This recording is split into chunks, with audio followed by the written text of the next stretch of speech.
كتعاني من الزكام، من نزلات البرد، من الكحة المزمنة أيضا. اليوم غادي نشارك معكم وصفة رائعة جدا لعلاج الزكام الحاد، نزلات البرد.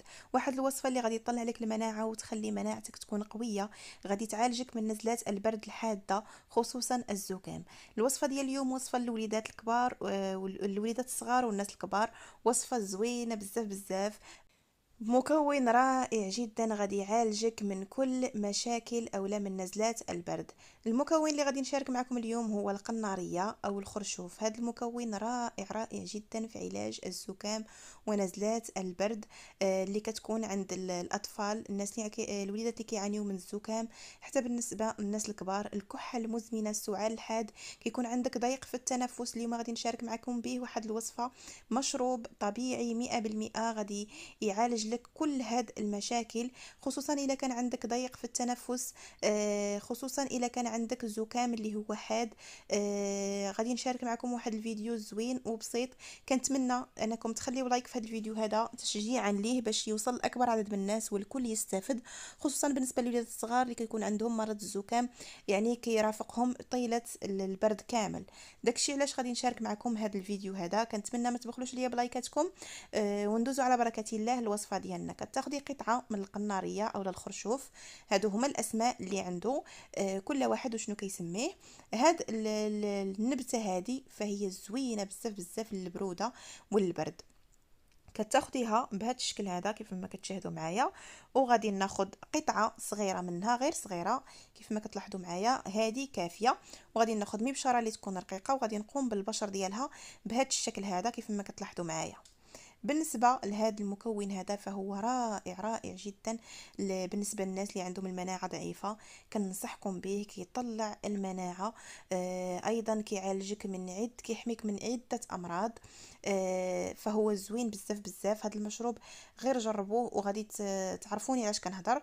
كنقوم بالبشر ديالو بهذا الشكل هذا كيف ما كتشاهدوا معايا. في المبشره ضروري من انها تكون رقيقه باش كتستخلصوا مزيان هذاك الماء ديال القناريه او ديال الخرشوف. صافي غادي نستمر بهذا الشكل هذا كيف ما كتلاحظوا معايا بهذه الطريقه هذه. والان كيف ما كتلاحظوا معايا من بعد ما كملت كل القطعه كامله اللي عندي بهذا الشكل هذا، غادي ندوز مع نشارك معكم مكون اخر حتى هو. من بعد ما غادي نضيف هاد الكميه اللي قمت بالبشر ديالها، كنضيفها في واحد الكاسرونه بهذا الشكل هذا باش غادي نحضروا فيها الوصفه ديالنا. غير تبعوا معايا الوصفه حتى الاخير وما غاديش تندموا عليها، واللي غادي تجربها غادي تشكرني وترحمني عليها. وصفه زوينه وبسيطه ومكون اللي متوفر الان في كل بيت.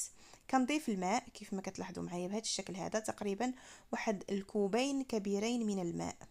والان غادي نضيف مكون حتى هو زوين بزاف بزاف ورائع جدا لنزلات البرد، خصوصا الناس اللي عندهم المناعه ضعيفه، اللي هو القرنفل.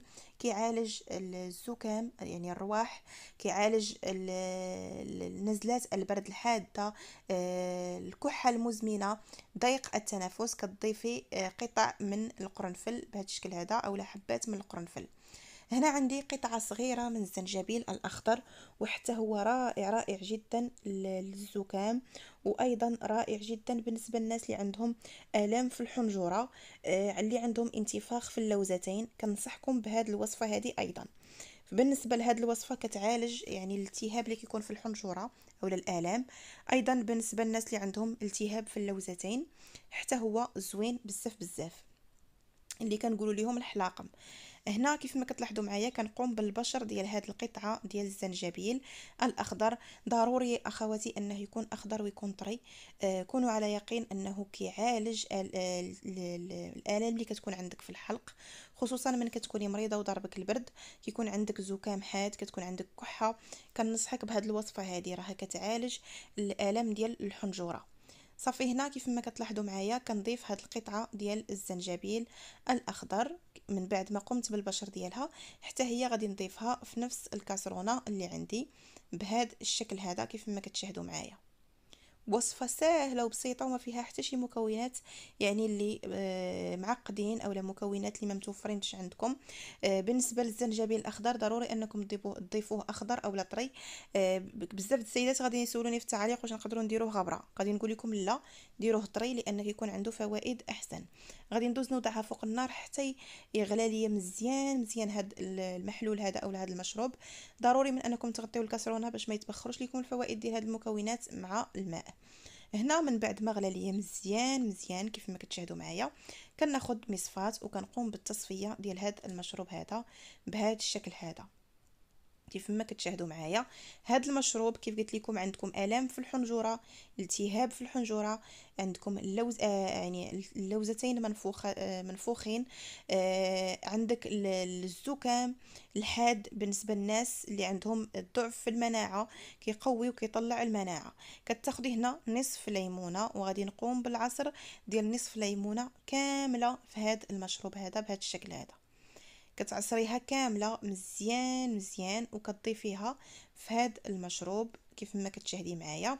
وصفه سهله وبسيطه وغير جربيها وغادي تشكريني عليها وبغيتكم كاملين. بزاف د الناس كيعانيو من هاد نزلات البرد خصوصا في الفصل ديال الشتاء. كنصحكم كنطلبكم انكم تخليو لايك في هذا الفيديو باش يستافدوا منه بزاف ديال الناس. يعني كنتمنى ما تبخلوش عليا باللايك ديالكم، وايضا كنتمنى ما تبخلوش على الناس الاخرين حتى هما خليوهم حتى هما يشوفوا كاملين هذا الفيديو وشاركوه مع الاهل والاحباب باش تعمل فائده للكل. والا خليتي لايك اختي راه بحال كتخلي بزاف د الناس يشوفوه. كتضيفي ملعقه من العسل الطبيعي او عسل النحل بهذا الشكل هذا.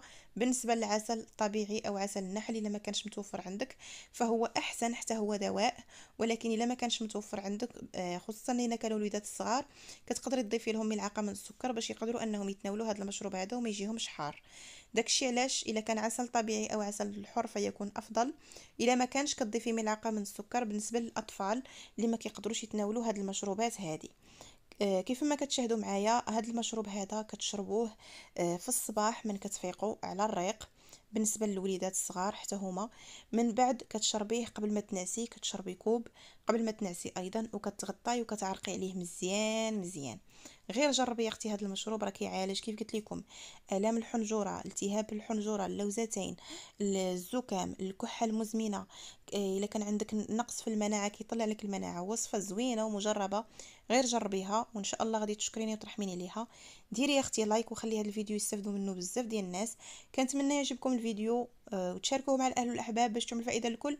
بسلام عليكم حتى الفيديو المقبل ان شاء الله مع وصفه جديده وبسلام عليكم.